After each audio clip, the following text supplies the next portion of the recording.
Heat, 981fm.com, and iHeartStation. Nancy, Smokehouse. It's the urban heat. Shout out to Coach Live. Coach LA's time to listen to conversations that's gonna keep you winning. Sunday nights at 10 p.m. on the urban heat, just call it. Conversations with Coach La La La La La La La La. Conversations with Coach La La La La La La La La La. If you got something on your mind, you can call in, you can hit a line. She the realest, ooh, she the realest. You can tap in, now I get a business to empower you so that you can do every and anything that you want to. Kicking it with Coach LA's time to listen to conversations that's gonna keep you winning. Sunday nights at 10 p.m. on the urban heat, just call in. Conversations with Coach La La La La La La La La La La La. Coach La La La La La La La La La La La.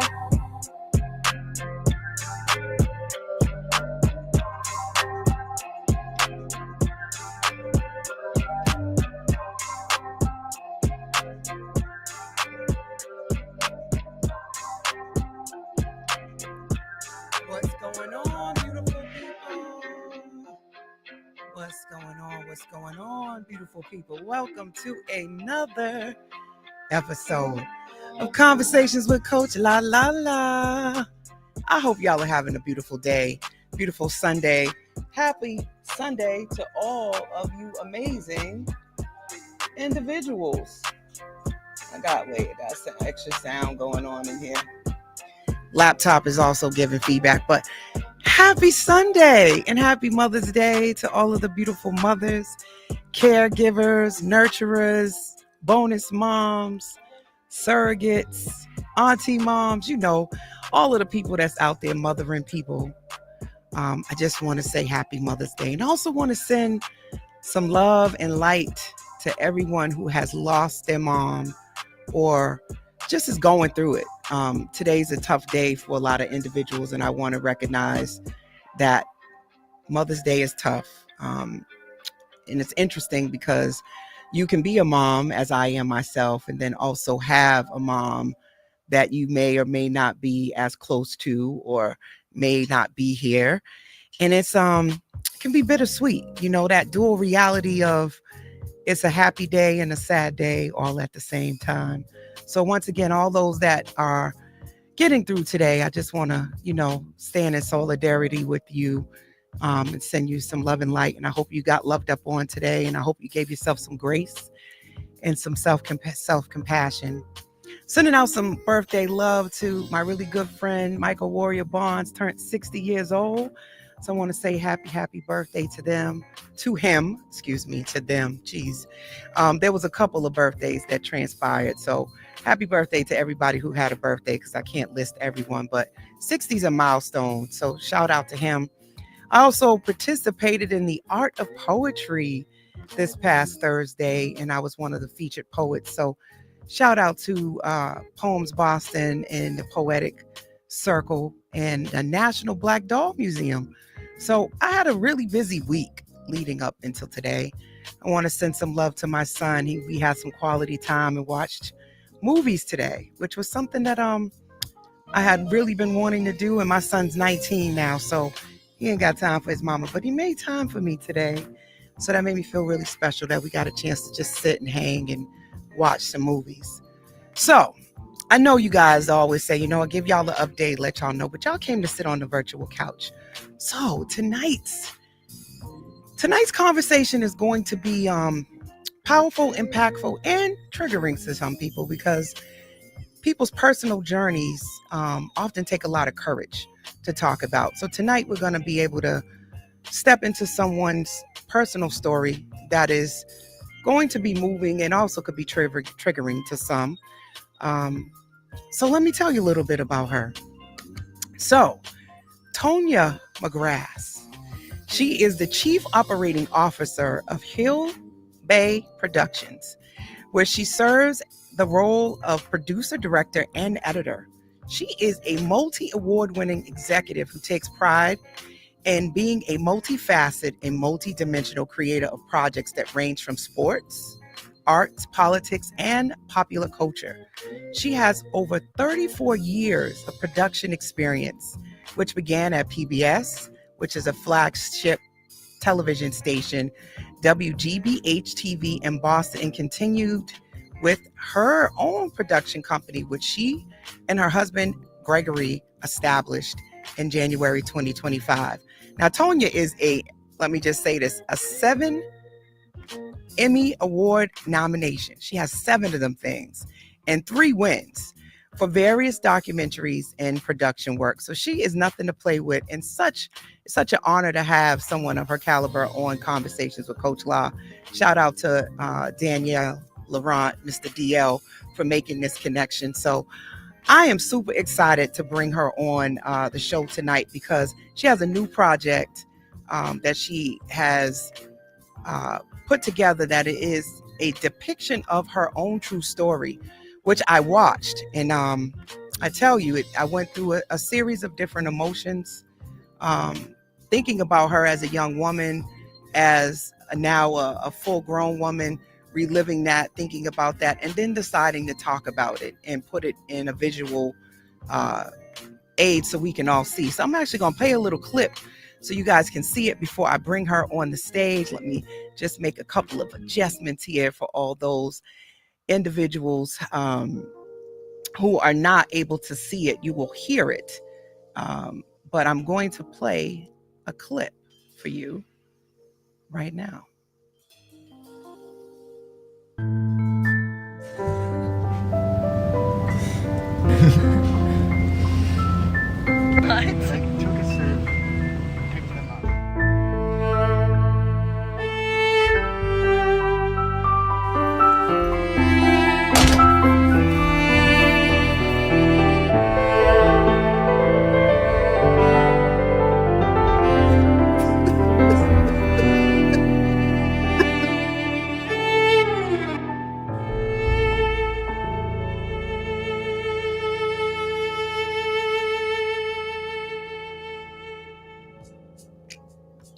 Let's welcome to Conversations with Coach La, Miss Tonia Magras.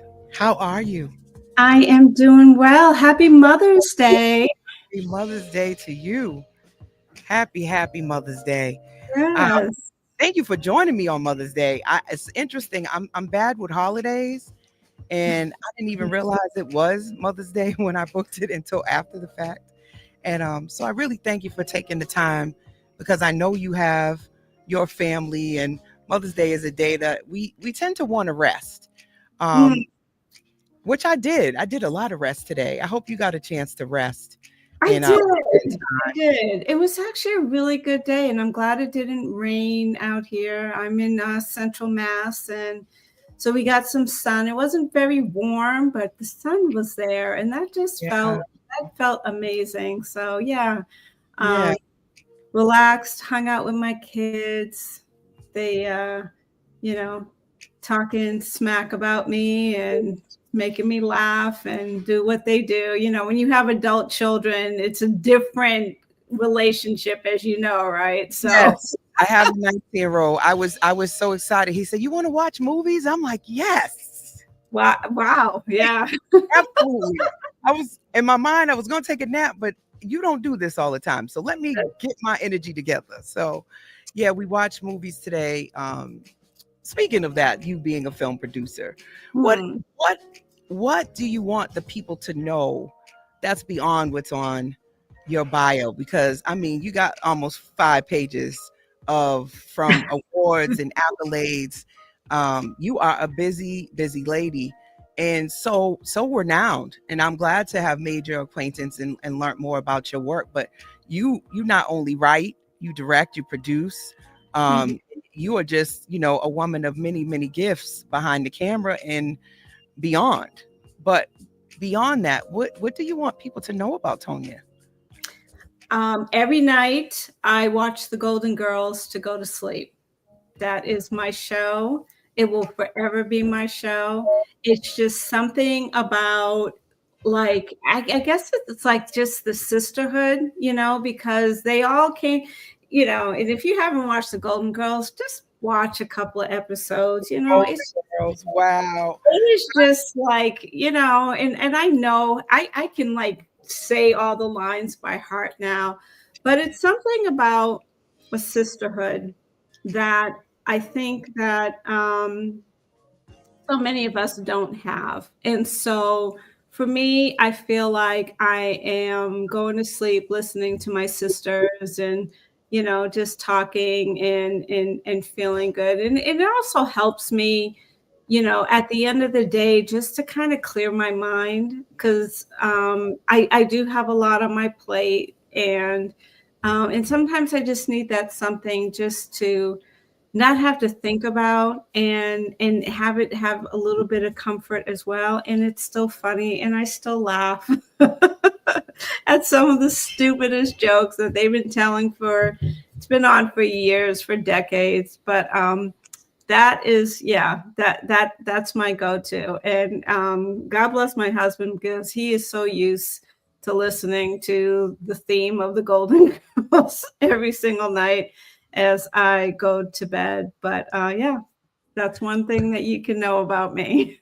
Definitely wouldn't have guessed that. I had someone else come on who watched, was it Murder She Wrote and Crime Stories, and I'm like, before you go to sleep, I would be Yeah, all watching that. But hey, to each their own. Everybody got their thing. true. That's true. I do love Dateline, but Golden Girls is my last thing that I turn to before I go to sleep.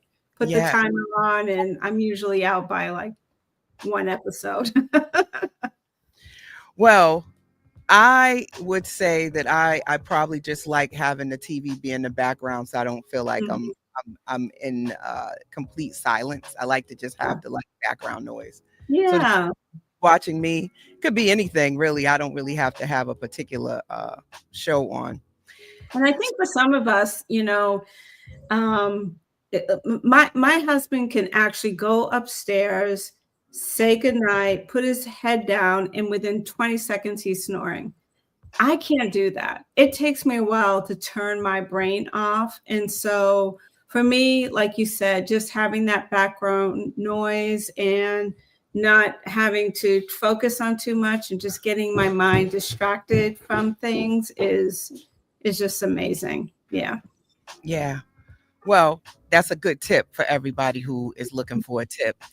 Um, so as you know on this show, right? We talk about therapy, we talk about all things that happen in life when life is lifing. Um, it's been manifested out of my actual practice as a psychotherapist, how to bring therapy where everybody can sort of touch it, feel it, experience it. Because Mm, sometimes, especially in the Black community, we are not necessarily encouraged, and or we don't really want to go to therapy because something got to be wrong with you. And I've found that it's just a conversation. So that's the whole idea of conversations with Coach Laws, to just really be able to have some conversations about difficult things to make it mhm. tangible, digestible. And so tonight we're going to be talking about not only your projects and your background, but a really tough topic, boundaries. um and boundaries are not just about saying no, they're also about saying yes, right? And Yeah. yes to yourself. And so in this episode we really want to start to kind of dig into your world a little bit and talk about how you were able to set boundaries, and especially after what transpired, which is the story behind Do You Remember Me, without guilt, shame, or apology, because it takes a lot of courage Mm, to tell your story. So in this season, we started off with breaking barriers. We really wanted to take a look back. Now, that was series 1. So now in series 2, we are doing the self work. And I always tell people, like, doing the actual work is sometimes not very easy. no. So you think about the process of telling your story. um, how did that play into doing the work and setting the boundary to be able to step out, and also tell us about what inspired you to have the courage to do you remember me? You know, faith is very important in my life, and I think that things happen for a reason, things that are beyond our ability to understand sometimes, and our ability to even try to control. And I think that we have a very hard time with lifing sometimes, because it's like, why me? Why is this happening to me? You know, and it can be something like, you know, getting a flat tire on the way to work, or missing the bus, or, you know, whatever that scenario is. And so I really try and hold my faith very close to me, and really understand that there's so much that we don't have control over. So when I was contacted by the person who was responsible for my rape over 38 years ago, um, and you know, this is in the film, and you will see it in the film, and there is a trigger warning at the beginning that we deal with some sexual assault and sexual violence.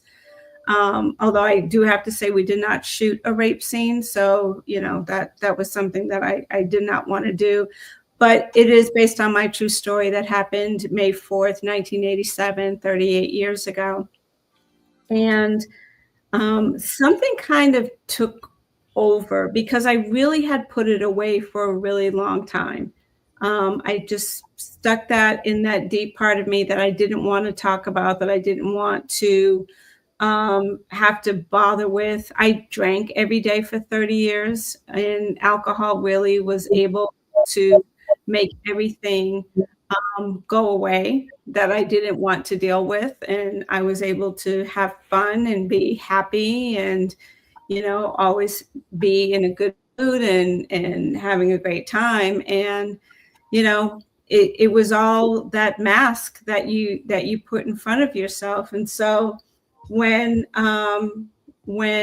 I get contacted by Dale, it really kind of shifted my energy a bit. I had stopped drinking several years ago, so it'll be 8 years this November, and and I really had to kind of think about my power. And what I mean by, and I know I feel like I'm contradicting myself, but you know, you can have power over your behavior and what you do in this world, and what you put out in this world. You don't have control over what happens, but you do have control over what you do. And so for me, it was an opportunity to think about something that had been paralyzing me for so many years, and I didn't want it to have control over me.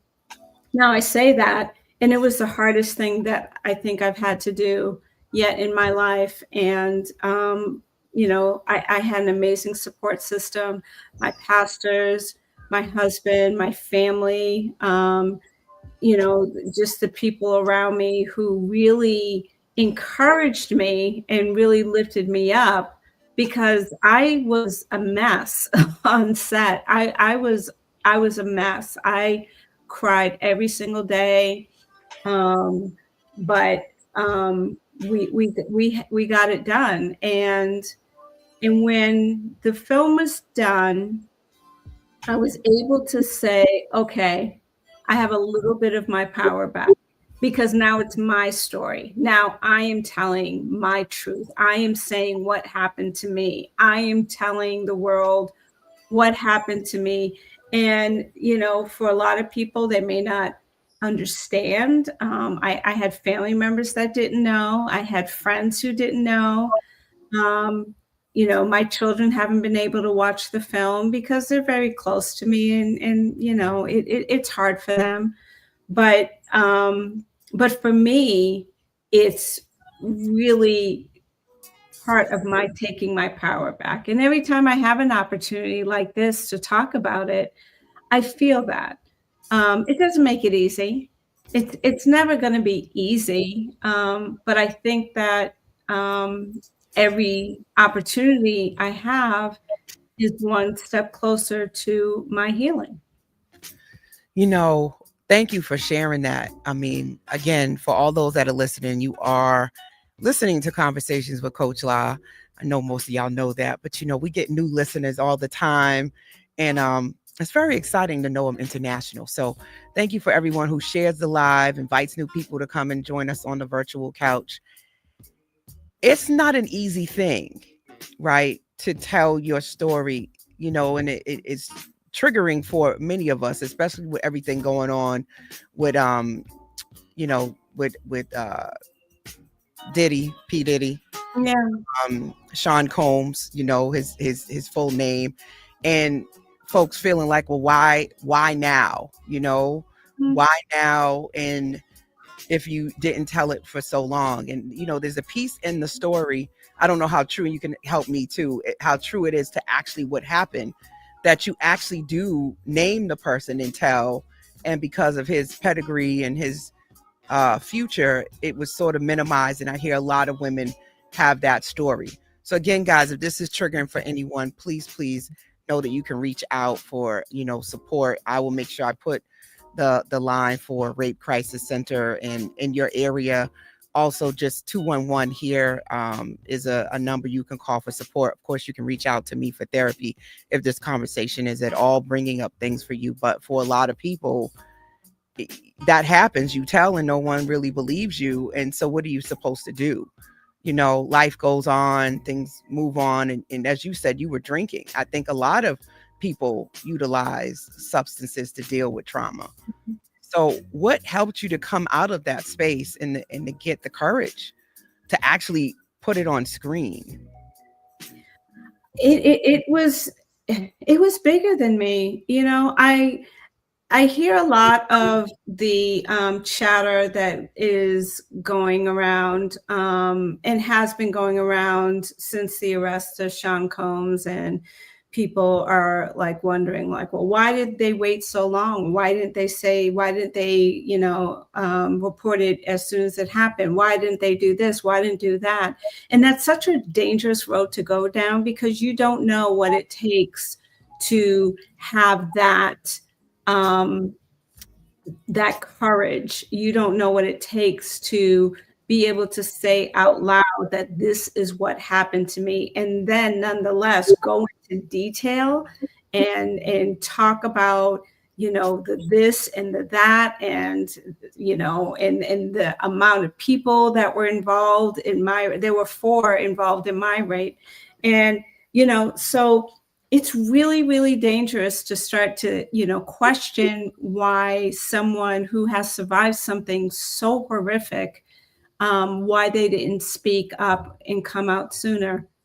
I also say that there's strength in numbers. And I think that what we're seeing now with Diddy's case is that, Cassie had the courage to come out and stand up to him. And that initial case was settled out of court, and we know that all the accusations now are just accusations, and he hasn't been accused of anything. But what that did open up for are all these other people to come forward. And mind you, the majority of them are anonymous. Like, they don't want their names out there. There's a lot of trepidation in terms of, even walking into a courtroom and telling your story. And for me, when you watch the film, you'll see kind of what happened to me. And when I was confronted with the police officers, they were called on my behalf once I got to the hospital. And I just decided that the only thing I wanted to do was get home to my mom. That's all I wanted to do. I didn't want to have another conversation. I didn't pack up any of my stuff. I just left. I just left and never went back. Never went back to the city. Never went back to spend any time. It's something that I've never had interest in doing. And it is. I've been called courageous, and I think it was just time for me to get this out of me. I didn't want to die with this story inside of me. I really didn't. I also didn't want to have 5,000 conversations about what happened to me, right? So, I tell my story in this way, and then, yeah, you want to ask me something afterwards, and very little people, they don't have much. I mean, they offer their comfort and they offer their, support of me, and that's great. But it takes so much. I spent a lot of time in prayer. Um, I spent a lot of time being re-triggered, a lot of time in trauma, a lot of time wanting to just open up that bottle of vodka again because I knew that all these feelings would go away. Um, my therapist on speed dial like all the time, I mean, it is, you know, being healthy emotionally and mentally is the our biggest challenge, I think, as women of color, as people of color. I always say we don't have enough African American or Latino therapists in our community, and that's maybe why people don't want to seek out help, is because there's so much you don't have to explain when you are within your community and within your culture, and but it took a lot. It took a lot, and I'm still kind of working through it, because it is out there. I'm still working through it, but my support team is amazing, and I'm just so grateful for that. I'm so grateful for that. And again, this is 38 years ago, right? Mhm. Correct, to be correct. For people, and in the film, this is a guy who you considered a friend, Yes. right? And that you felt comfortable and safe around. And that is typically the narrative, right? Where it's not normally a stranger, it's often someone that you are comfortable with that you would never expect that would violate you, that would Mhm. assault you. And I think those are the hardest ones to talk about or to tell, because people really are like, how did that happen? Well, you know, are you sure? What did you do? Did you give them, Mhm. did you send the wrong message? I mean, again, this could be triggering. You might have been being fast. That's a big one for the Black community. Well, you were being fast. You shouldn't have been, alone with a guy. And, well, what did you have on? Or just, did they think, it's always usually turned back on, usually the woman, versus like, what the heck is What's going wrong with on him? in these Yeah. guys' minds Yeah. that they even thought that was okay? Mhm. Which is why I bring up boundaries, because I think when you're violated like that, sometimes you can get hyper focused on safety, and you Yes. don't trust anyone, right? So how did you move into, now you have a loving husband, which in the film you showcase him Mhm. being there for you and also observing it, and just the question of what can I do to help you? Like, he was just very nurturing in the film.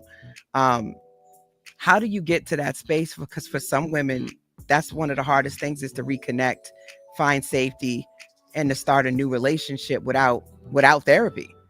Yeah. Well, frankly, Greg is the only relationship that I had as a sober person. And I was drinking when we met. We've been together now 16 years. So I was still drinking when we met. And he would pray for me to stop drinking. He would just pray for me to get out of it. So it was the first relationship that I dealt with sober, and that has had some effects on me, because I there's nothing to mask. I have to deal with everything as it is. I don't walk alone at night.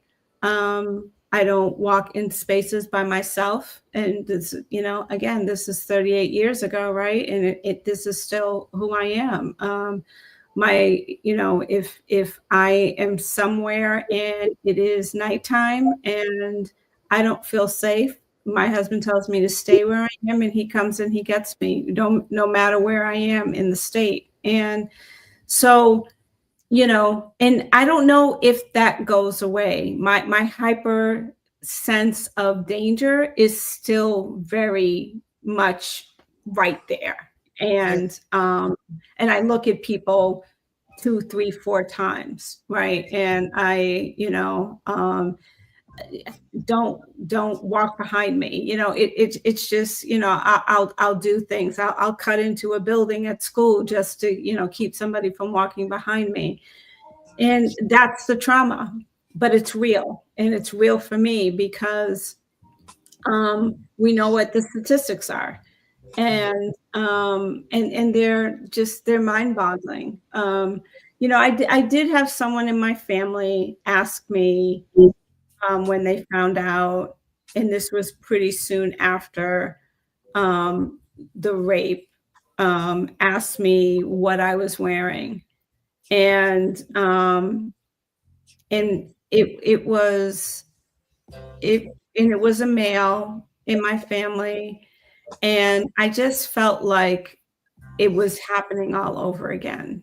And I think that what we have to be really careful about is that, the media has over sexualized African American people for decades.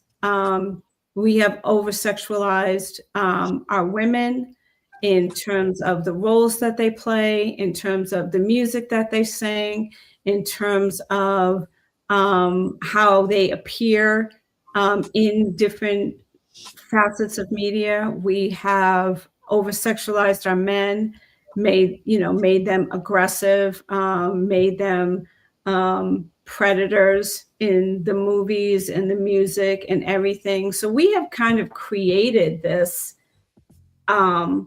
narrative, and we have to stop doing that. And I think when we can stop doing that, we can really sit down, cross genders, and have conversations about what it means to feel safe with each other and what it means to feel supported and not threatened by each other. But it's $1 billion industry, and I won't watch films that have any type of sexual assault type of narrative to it. I mean, Golden Girls, that's my lane, right? Because I Yes. just can't deal with the rest. Lighthearted. Yeah, Yes. yeah. And it's a heavy topic. In my practice, 90% of my clientele is women. And I would probably say about 60, maybe 75% of them have a story of sexual assault in some Wow. shape, fashion. So it is more prevalent than you know. And often it doesn't look or show up the way people think. Mhm. A lot of times there's a lot of disassociation.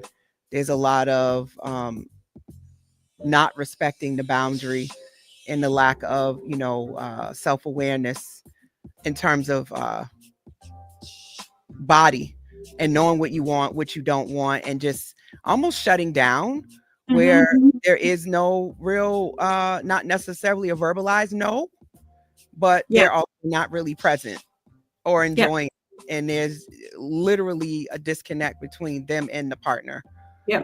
And I often say this with a lot of sexual activity, it often, because we have sexualized, you pointed that out, that a lot of people are not even really connected sexually. Sometimes it's just purely a way to cope or to deal with something. It's not really that true connection. So often people are not really zoned in on the other person, Mhm. what Mhm. the other person is feeling, because they're using it as a release for themselves. You are just an object in the Yeah. experience. So I think if you're constantly using sex in that way, it's so you can disconnect that that's a human being that's actually involved in this process with you. So I invite people to really be present across the board, more self-aware about why they do what they do, Mhm. how they utilize sex, whether or not, you are safe with your partner, even talk about what you like, what you don't like. So many Mhm. are engaging in sexual activity and they can't even have a conversation really with the person that they're having sex with, we take our clothes off, but are we really vulnerable? Are we really truly emotionally available to one another? Do we have the emotional capacity beyond the physical act? And often I think the answer is no. Yeah. And so that's a whole nother topic. But some of the things that I did find, because I did look up some statistics too, was that 74% of women report feeling guilty when saying no at work, at home, or at home.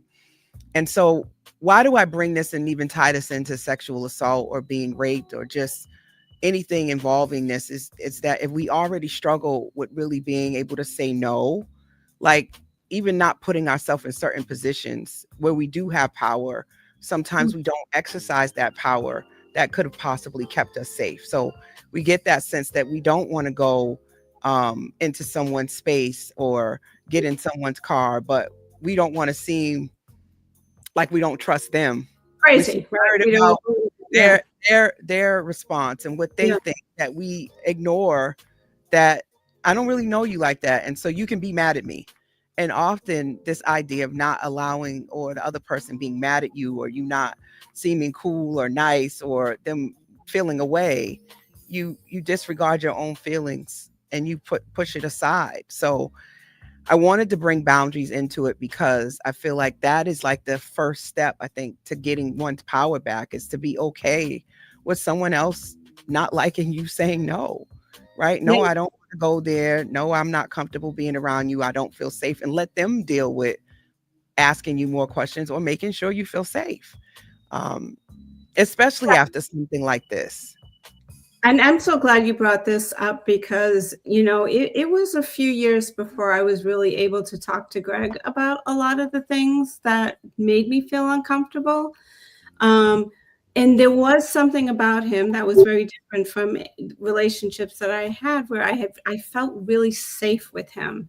And I just knew that this was a man that was never going to hurt me. And it took me a while to get to that point, but I really felt that with him.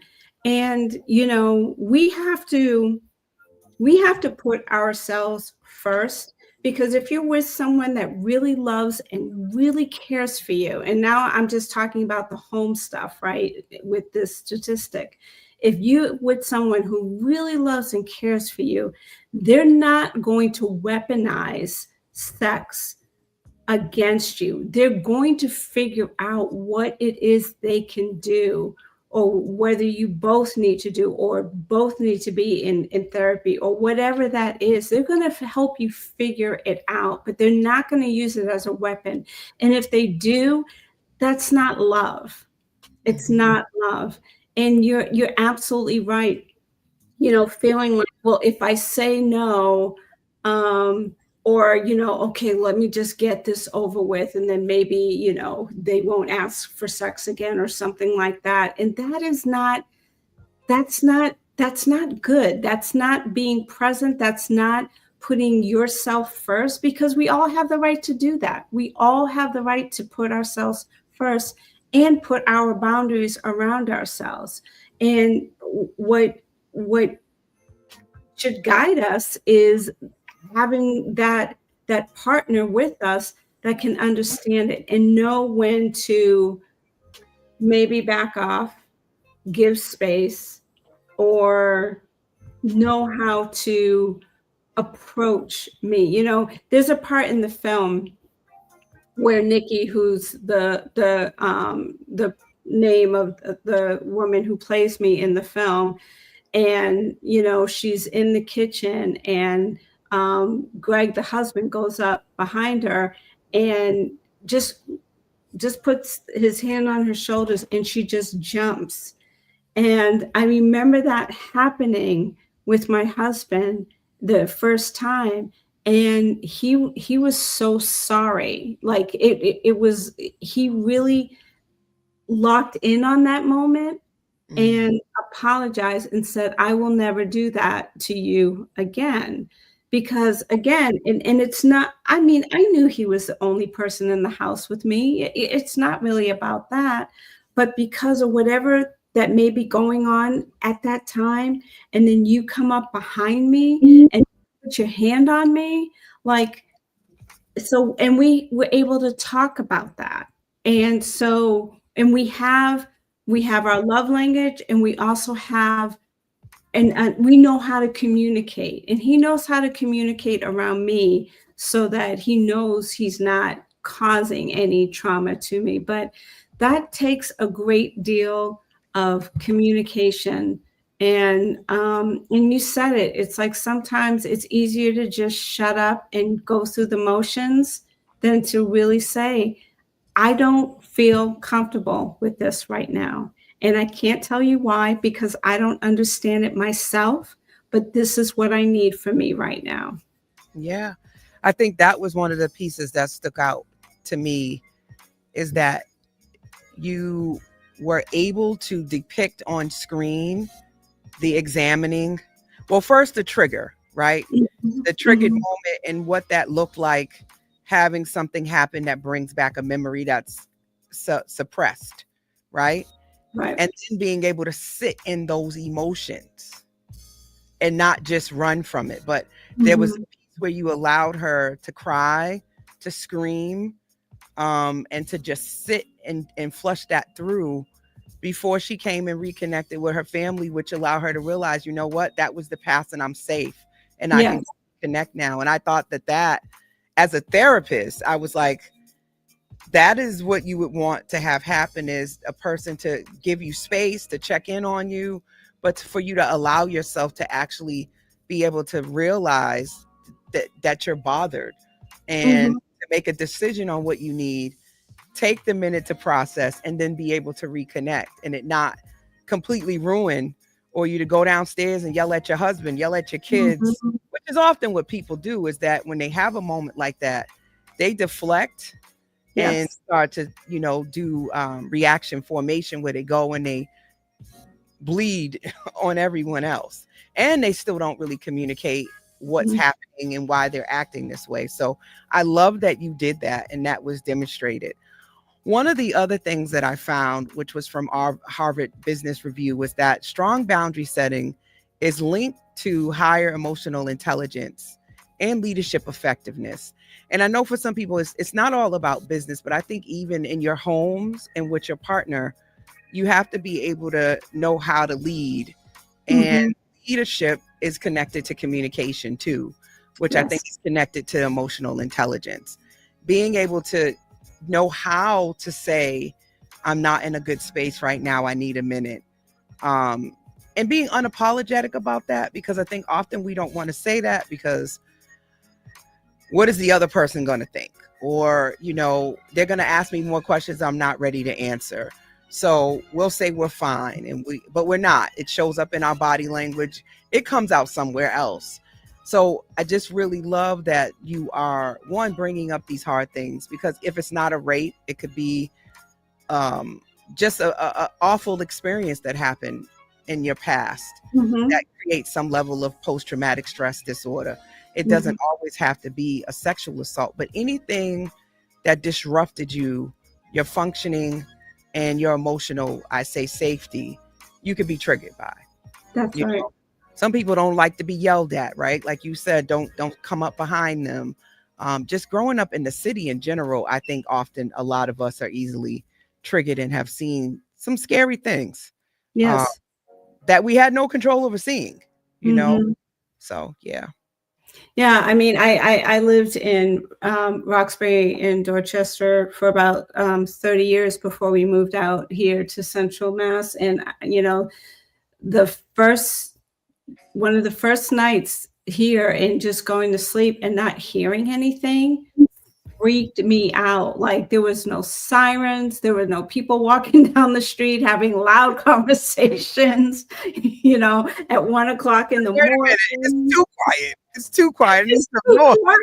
It is too quiet. And the other thing is like, there are no lights anywhere, right? Because like there's like just a bunch of like land and everything. And that really, so I immediately just put like blinds up on all the windows around the house because I couldn't see what was out there. And I didn't feel like that when I was living in the city. But Yeah, and you touched on this, it's like this muscle memory, right?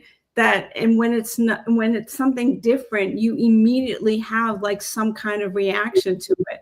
And don't get me wrong, I love sleeping out here now, but it really took something to get used to, because then I was like hearing things that weren't there. Your brain is a very powerful tool. Very powerful.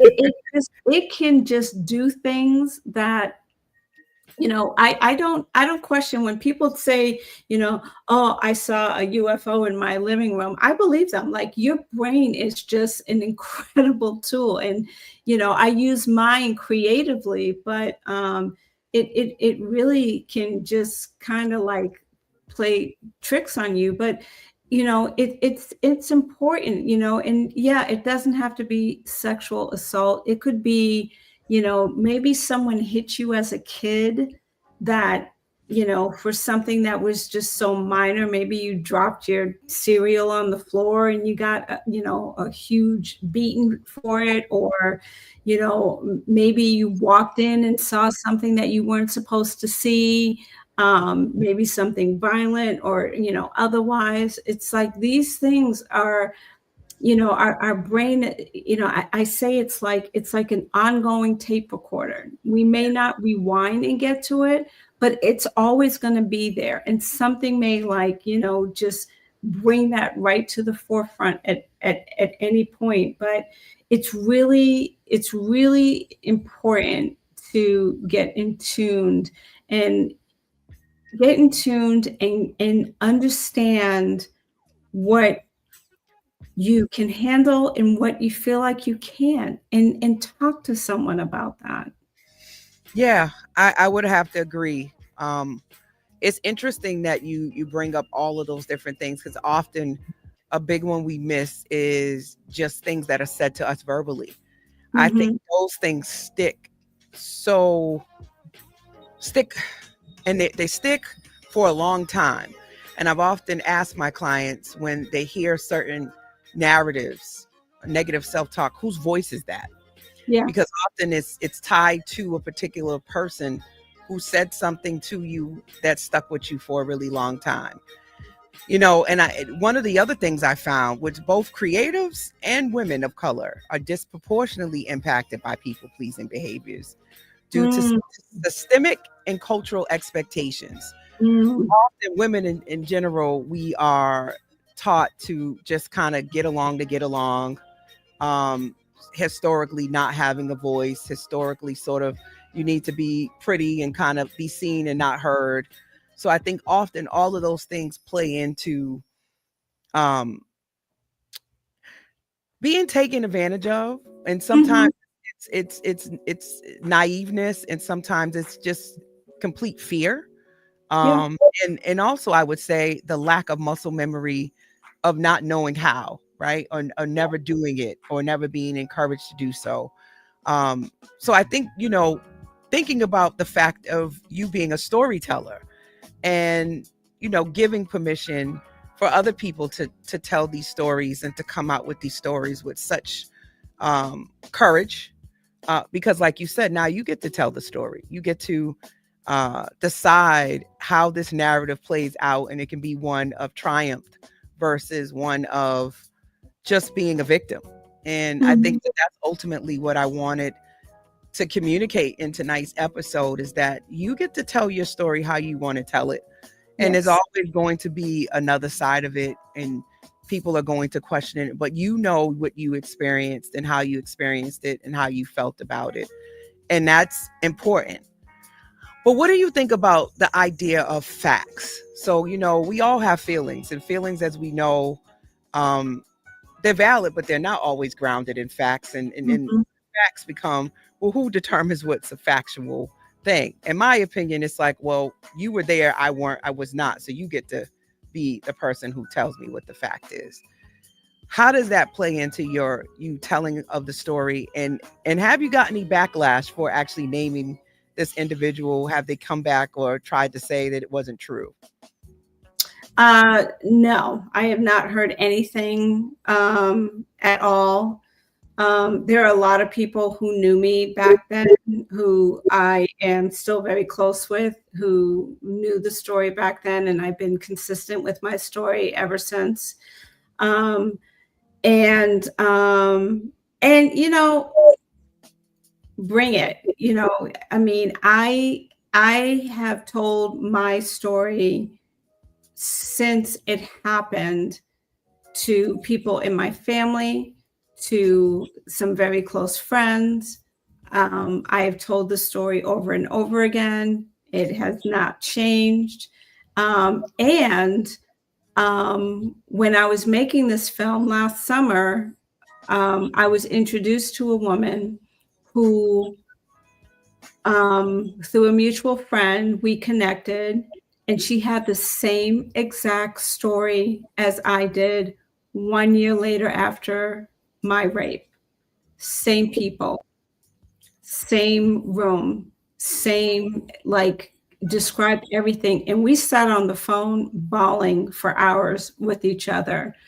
So, you know, it's not for me to determine who believes me or who doesn't believe me, who wants to watch the film, who thinks that it's you know, a bunch of bull or whatever. That's fine. I don't need you to support me. It's really not about that at the end of the day. But trauma can also affect how we remember things.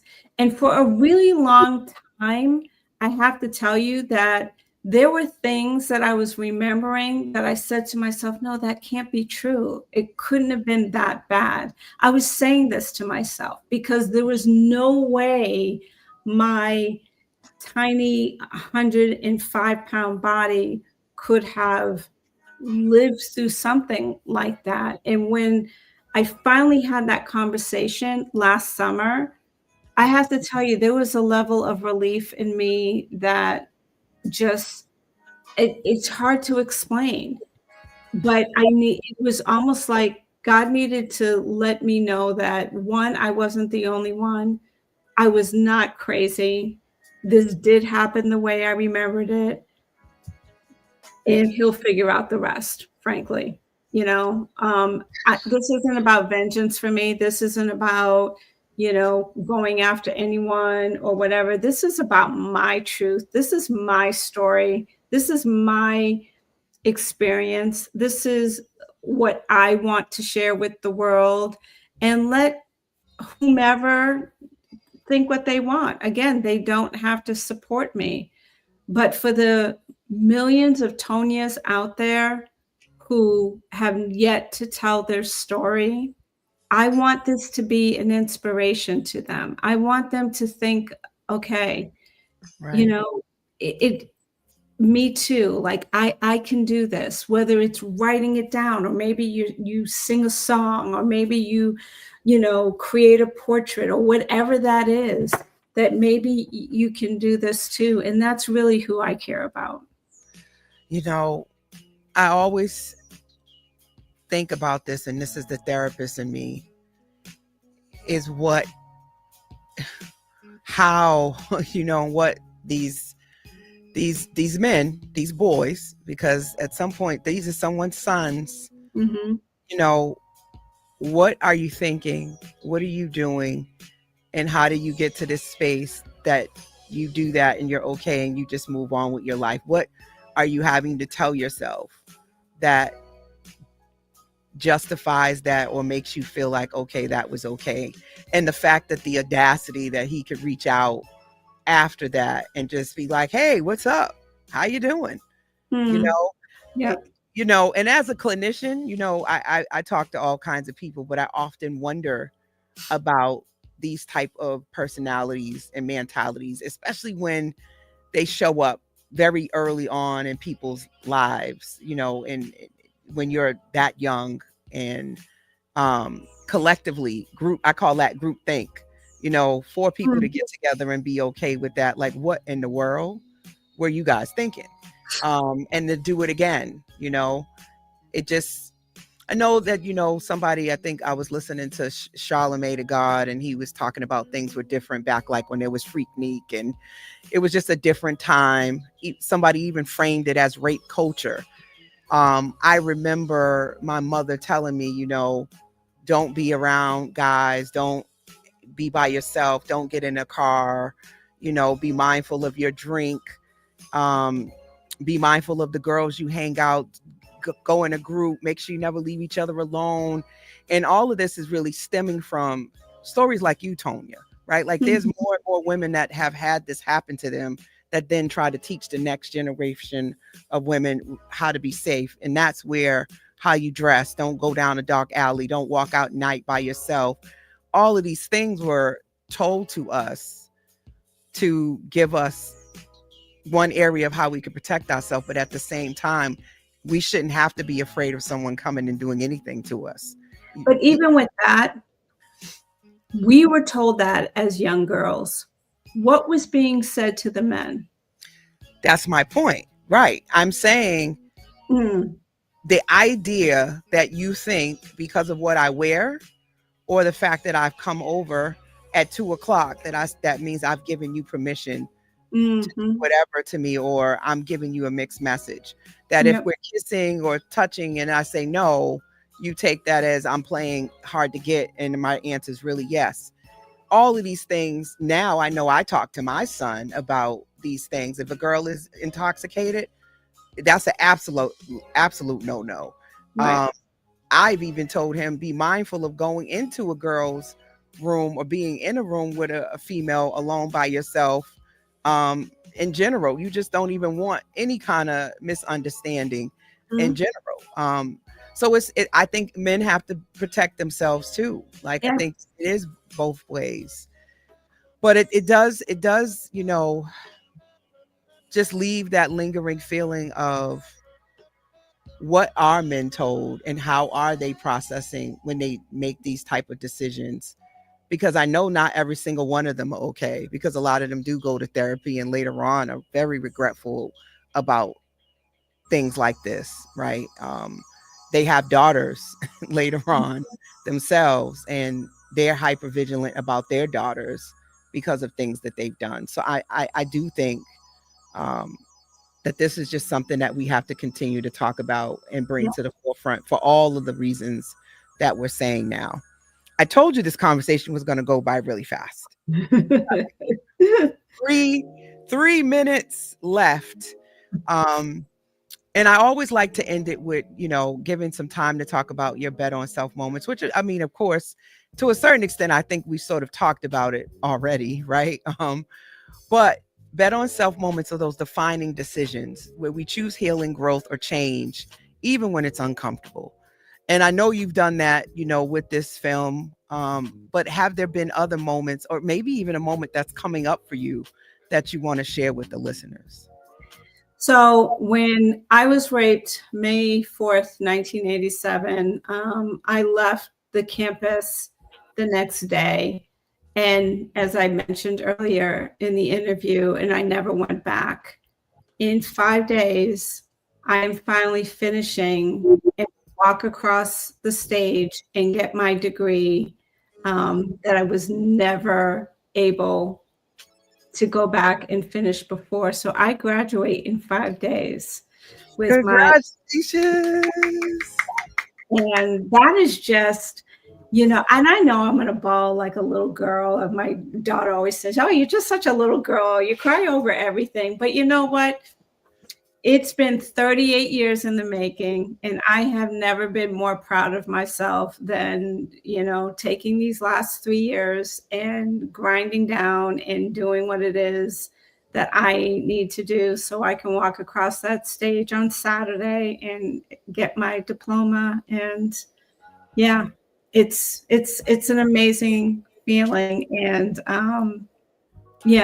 and that is my cherry on top of all of this. The film was a big step, but this to me is, and I'm going to have a party. We are going to be partying. I got to warn my neighbors, like we're going to be partying on Saturday. So Sorry, neighbors, if you hear it. I love it. I love it. I love it. Yes.